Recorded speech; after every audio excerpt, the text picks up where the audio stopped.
I'm obviously an outsider in the television industry. I guess what I was asked to bring to MIPCube and what I hope I delivered was a fresh perspective on the industry and the issues and challenges it's facing, and some thoughts and inspiration on how it can reinvent its own future and really create a new business and a new business model for itself.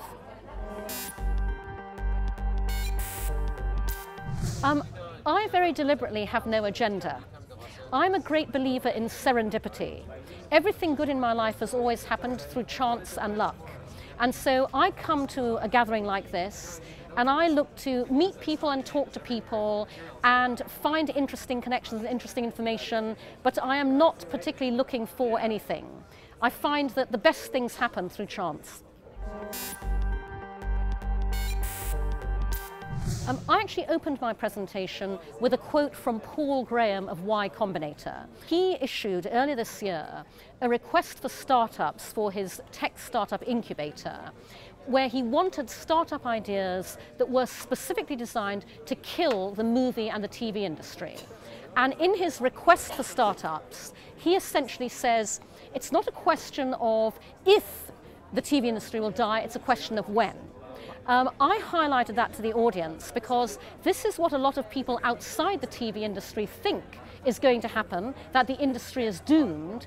And so one of the things that I wanted to do was to be very realistic about the outside world's perception, but then to identify a number of ways in which the industry can redesign its model, its business model, and its own future to make damn sure that doesn't happen.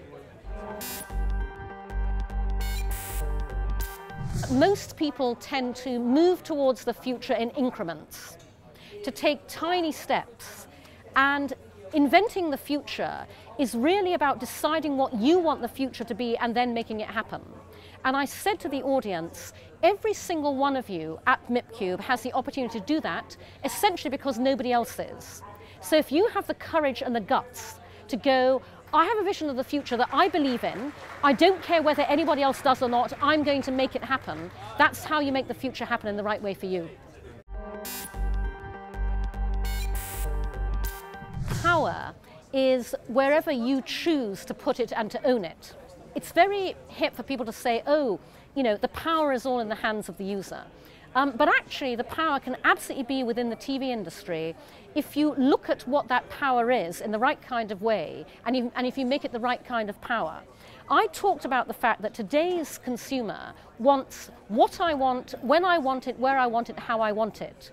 If the TV industry redecides itself for the future to actually deliver that in a very powerful and very emotionally resonant way, then the power will be within the industry, because you are delivering something that people welcome and people want. And by the way, that is how you then get to charge what it's worth.